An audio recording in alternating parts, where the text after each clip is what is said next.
Straight into the land of dawn, ladies and gentlemen, for Indonesia versus Philippines. Wow, honestly, the early game is going to be so important here because at any moment, right, any one of these teams, they can actually get an advantage, and if they do, both Indonesia and Philippines are notorious for taking that kind of lead and actually using it as efficiently as possible and punishing every single mistake. And if they do that, they can set the tone for the mid to late game all the way since as early as the second or third minute. You can see in the start here, both teams wanting to go for just a normal start, not really going for anything too aggressive early on. They both just want to clear their camps, get to a point where they can finally actually deal out some damage to burst and obviously use those power spikes well. Here, Arashi, with the pathing of both of the junglers, it does feel like they want to play towards the side laners a little bit early as well. We've also seen many times that Del Rosario on the utility junglers really likes to go and clear that gold lane to help the Beatrix out. Well, the early game, it's going to be so much pressure, so many things for the roamers to do, right? Because in the early game, it's always about how the roamers can facilitate. Will they move towards the gold lane? Will they move towards the mid lane? You know, once you get one of your laners ahead, that will allow you to use that lane as the basis to make plays happen. Well, here it is once again, 2 minutes in, and it's going to be Team Philippines who has a bit more pressure around a turtle with the Black Dragon form being popped in. It's still going to be Del Rosario who secures the retribution on the turtle. Divine Judgment going to be popped in towards Potapop, but it's not going to work. That is a very tanky hero, and you can see that despite all the burst damage being used by the Indonesian team, you do see that the Lapu-Lapu, man, is just so tanky. And we've seen this from Malaysia yesterday, actually. Formace able to 1v4. Maybe we'll see a neutral objective secure for Team Philippines. And now they're going to look, again, just to play it calmly, play it efficiently. And that's exactly what they need to do. They do not need to go for anything too aggressive here when they have the lead. For the Indonesians, they need to make sure that they abuse that Cult Altar as much as possible. They do have the Black Dragon form as well, so those objective takes are going to be very much in their favor, only if they're able to actually get an advantage and actually capitalize on the fact that they have a bit more crowd control and they have a lot more utility that they can actually abuse to force the Philippines into a tough spot. But of course, if they do go too aggressively, there is a Lapu-Lapu, there is a Valentina, so a lot of counter-engage potential from the side of the Philippines. Well, here it is, another engage coming in, and that's going to be Dreams taken really low. First blood over to Philippines as they're looking for more. That's the IMU doing work, stealing away to Divine Judgment and picking up another for Imam in the mid lane. That is what you have to be aware of, man. If you don't want to deal with the engage, you can engage on the engager, and that is exactly what the Philippines have done. They take out Dreams, and they hunt for stragglers afterwards. They have the tempo in the game right now, and if you look at the side lanes, that is where the action will start building up. Because with pressure in all the lanes from the Philippines, they're going to try and cut into the jungle and cut off members of Indonesia from their own backup. I just really like how Soriano is taking this lane, is approaching this lane, this matchup, right?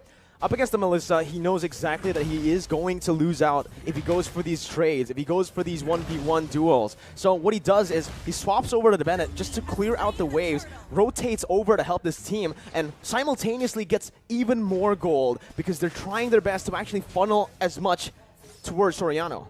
And if Soriano gets a bit more items, he can very easily start poking down members from the side of the Indonesians because there's only one real tanky frontline member in Psychots, and if he is too low for a fight, it's going to be very difficult for the Indonesians to try and contest any kind of objective. Well, ladies and gentlemen, here, Villa Luna in the gold lane. They're looking for some plays here up in the gold lane.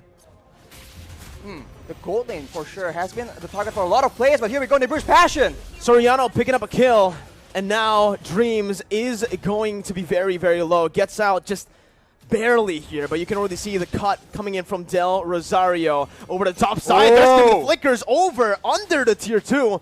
Dreams not using flicker just yet. Very wise to save that flicker, as he did have a bit of backup.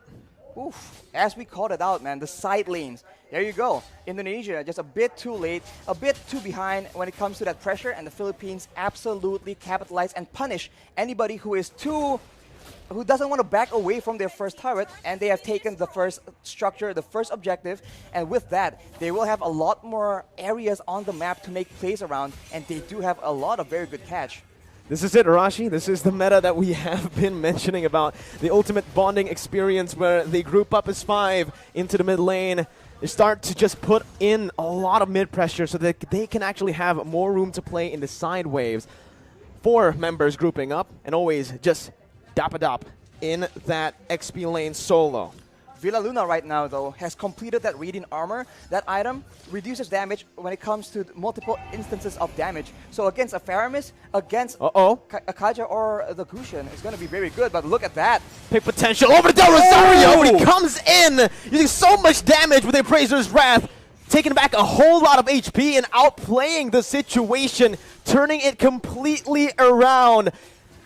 It's looking bad for Indonesia, as that's going to be the 3rd turtle over to Philippines with no trades on the board, no turrets, no kills so far. They put a trigger on that play with the objective to try and force the Philippines' hand, but instead the Philippines has all the answers. A tanky front line, 2 tanky front lines in fact, and a lot of utility to ensure that their member stays alive, and afterwards they can just chase and take out members of Indonesia one by one, and even then, they go for the pressure, and it seems like the Indonesians, they have to try and make a huge play happen, or a massive pickoff, but it's going to be very difficult because the positioning from the Philippines is way too good. The setup, the positioning, and the trigger instantly onto Psychots, picking him up, baiting Indonesia over to that bottom side to pick up a free turret and 2 free kills in the process.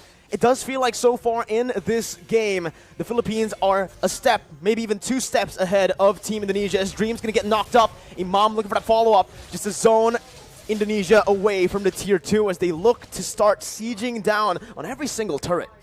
The damage difference right now from both teams is just so difficult to deal with. We mentioned how there's only one real frontline on the side of Indonesia, and look at what happens to him in a big fight. He gets taken out. The cult altar is so non-existent. The Philippines are able to just burst through it and go on with their day. Soriano right now with the Malefic Roar completed. That is a lot of penetration on top of the already insane amount of damage and burst that the Beaches can bring to the table. This is what Philippines loves to do when they're ahead, right? They use the distraction that is Dapadop, who's practically currently unkillable on that Lapu-Lapu. They use him as a distraction in the side lane, solo, picking up a turret. Meanwhile, they set up on the other side. Usually, they like to play on the opposite side and use the conceal to catch the enemies off guard. But there, you can see, again, a curveball thrown over to Indonesia, or maybe Indonesia have done their research onto how Philippines likes to play with the lead. They take another step ahead, and they think 2 steps ahead of Indonesia. Right now, again, it's going to be Divine Judgment coming in, but it's all onto the frontliners with a lot of the resources burnt out. It's going to be Cyclops who jumps in and finishes off Soriano in the back lines, splitting Philippines in 2. Imam now flickering out, getting to safety, but all that was for the Lord. It's a 2-for-1 in the end. 2 kills over to Indonesia for a Lord take. Arashi, who's it worth for?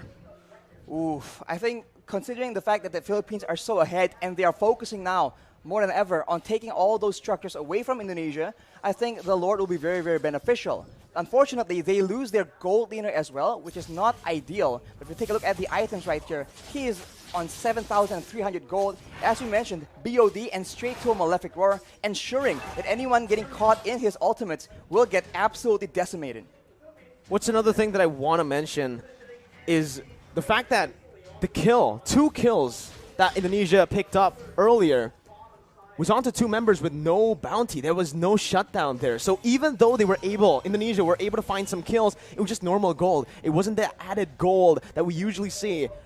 And they get the Lord for that. So if it was a shutdown, I would actually say that Indonesia definitely came out on top in terms of value. But here, Taz might actually be caught, forced to use that ultimate defensively to get out. And everyone is from the Philippines is available because the death timers are very, very short, and they're going for a siege here where Indonesia don't have a lot of tools to try and counter the poke damage slowly but surely, the Philippines is chipping away at the structures and at the EHP bars of the Indonesian players. It's a good defense by Indonesia. They're able to minimize their losses here, only losing that tier 2 in the mid lane for now. But Brands is going to be zoned away from that mid lane. Philippines looking for that, but look at Psychots with the Petrify. He's able to find 2 on the flanks. Psychots absolutely massive as his engage has started a war that Indonesia can finally win here in this game. 3-for-0 trade as Indonesia look to climb, to crawl themselves back in this game. Blink and you'll miss it. An engage that gave way for Indonesia to take 3 kills for a trade of none. And along with that, Taz is able to secure the purple buff from the side of the Philippines as well. So now they have a momentum. They have recovered a bit of that gold difference. Only 2K right now. But the Philippines, they are still in the lead. And they are no stranger to these late game situations. Dreams opening up the map just a bit. Going to be chunked down by Del Rosario. But he is going to be able to back off without having anything taken away. Honestly, looking at it right now, Rashi, Indonesia, their main win condition, we thought it would be Brands on that Melissa. We thought it was going to be the Gushin on the hands of Taz, but it's actually Psychots, the man that has been doubted so many times by everyone. By the public. I mean, this man has had a very lackluster season in his last performance. That was a performance in the last season, actually, rather.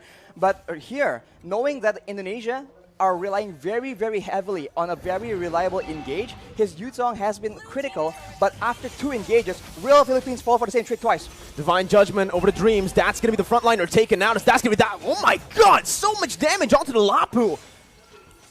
Unfortunately, won't be enough though. And now Indonesia, they're actually backing away, and it will be waiting for the Lord take. And Philippines, they are so good at the Lord dance. Going back and forth, waiting for their opponents to make a mistake, and with such a long-range basic attack on their Beatrix, they can do better. That's what they were waiting for. The Black Dragon form now baited out. Psychots with a Petrify onto Soriano, who's forced to flicker out, but Psychots jumps in. 1v4, soaking in all the damage and sustaining back up. Dapadap gonna be taken down by Brands, and that's another kill over to Indonesia, who were able to play with the death timers of Dreams really well. With him now respawning, they've taken back the lead if they actually can secure the Lord, which they should be able to. Free Lord over to Indonesia. They're not stopping just yet though. Concealed play from Indonesia. They back off. Back off for now, as the orange buff will be contested as well. So the Philippines are now on the back foot. And if we look at the composition, in a way, right, in the big team fights, there's a lot more DPS and utility available in the hands of the Indonesians. After that play, they go for the purple buff as well. And the Philippines have a huge problem on their hands. The Black Dragon form lasts for way too long. The Guiding Wind was used to try and buy some make some distance, buy some more time, but it was not enough. The Philippines must come up with a different solution, a different answer. A momentum shift in the 13th minute of the game. And now it's Philippines who have their backs against the wall with the Enhanced Lord marching in that top lane. Evo's Legends here, Team Indonesia, are going to look to try to siege them down. Psychots once again with a Black Dragon form as Del Rosario tries his best to keep Psychots at bay.